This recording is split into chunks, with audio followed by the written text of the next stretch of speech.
focus. Jazz beats. That'll work. That will work.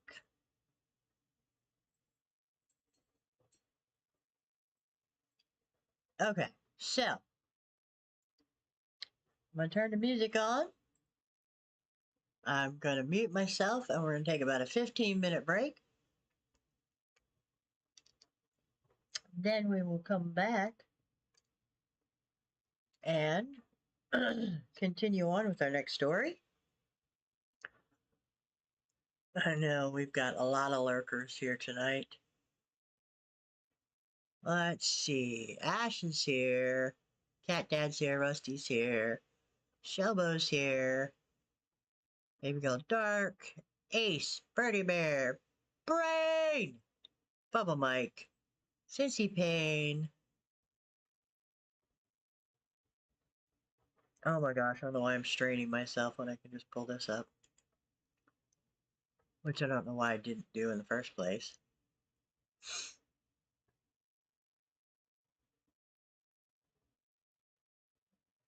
Okay, here we go. Bodink.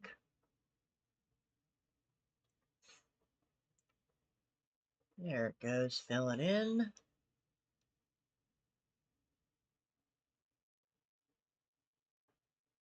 Alright, Ace, Birdie, Brain, Bubba, Cincy,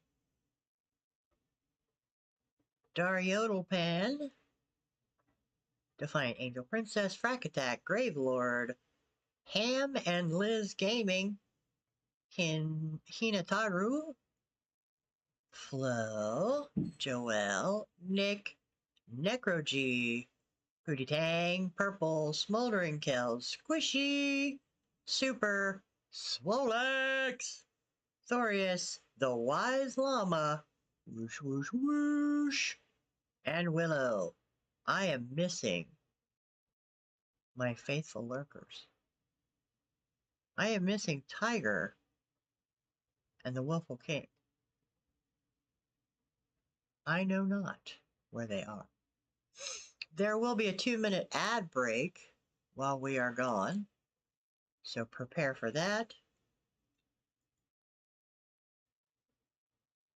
And here we go with the music.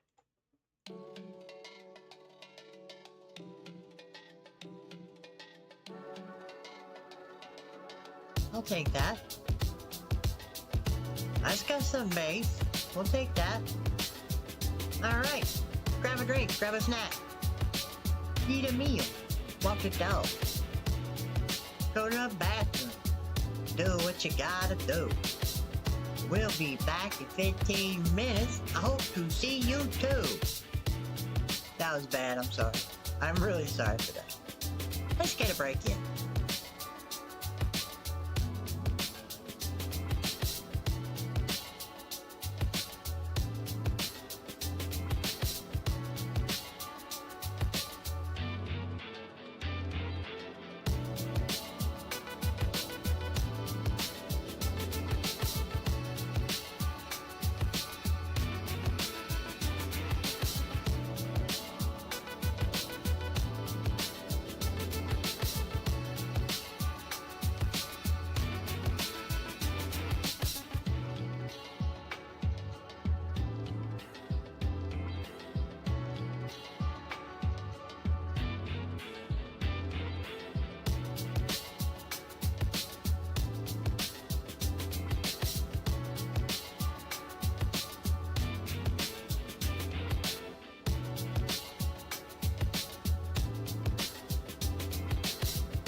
Okay, so that sounded like elevator music, but sorry.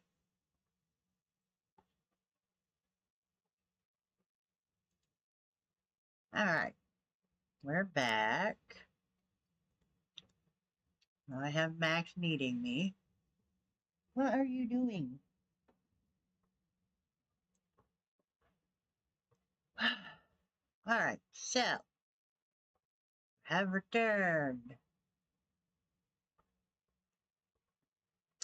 Now, go back over here and read Felony at Farquhar Farms by Andrew McCrae. The cook's screams preceded her as she ran from her kitchen toward the front of the old manor house. Shelbo! For the newly arrived guests assembled in the grand foyer, her screams put a definite damper to the start of the Thanksgiving holiday at Farquhar Farms.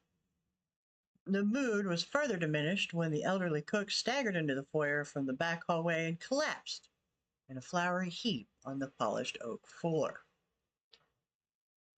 Of those present, old Richard Barrington, second son of the fish oil magnate Angus Barrington, had the presence of mind to see what the trouble was.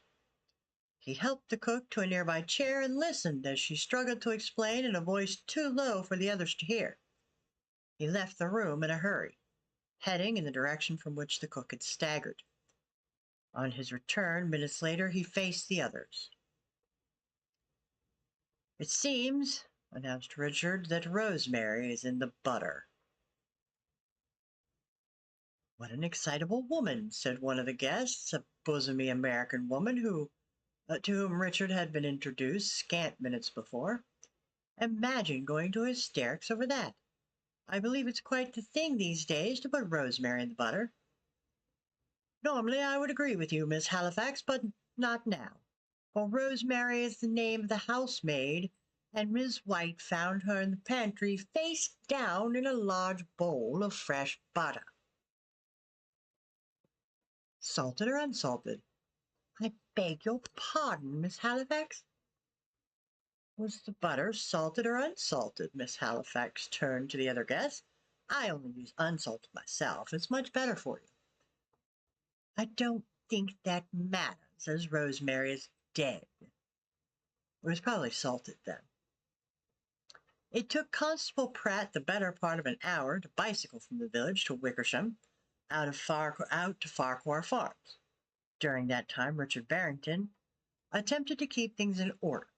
Recently mustered out of the Air Corps due to war wounds, his military mind caused him to naturally assume authority when such was missing. That their hostess, Philippa Farquhar Fawkes, was not around did not help.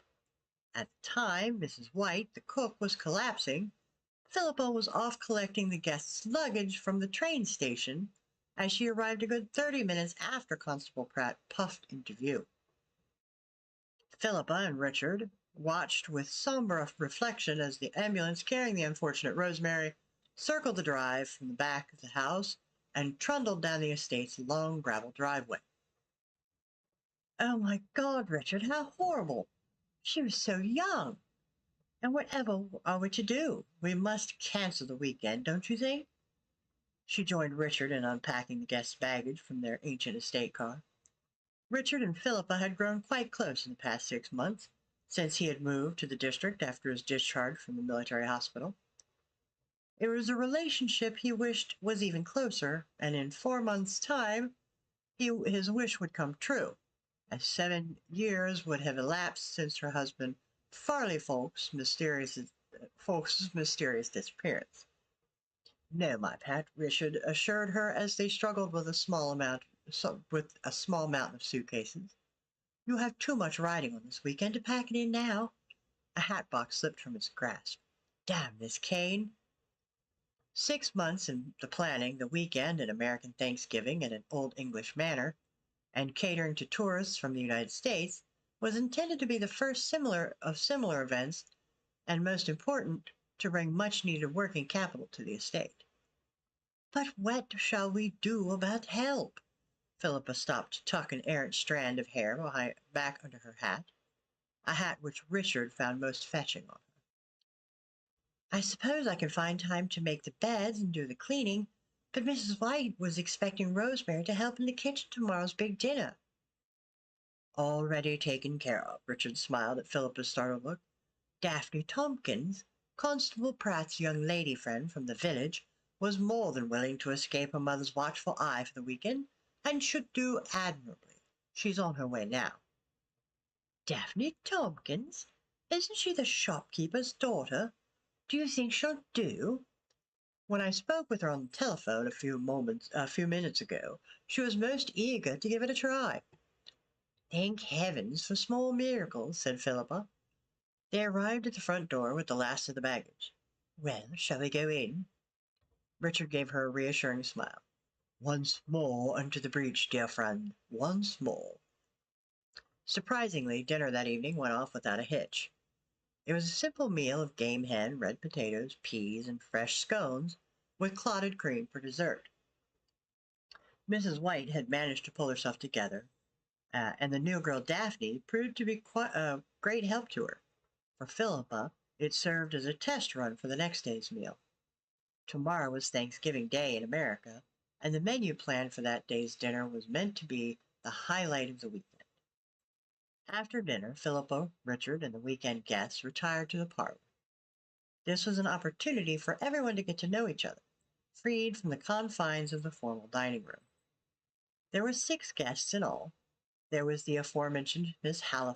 Halifax and her husband Horace, Miss Hampton and her husband Harold, Mrs. Hastings and her husband Henry. All three of the women were, like Mrs. Halifax, large-bosomed with great manes of sculpted hair and imperious bearing. Richard doubted he would be able to remember which woman belonged to which husband, or even which name by the end of the weekend.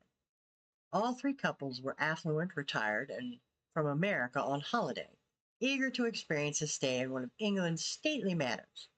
Americans, Richard observed, may proudly proclaim their independence of the old world ways, but appeared quite eager to partake in them when given the opportunity.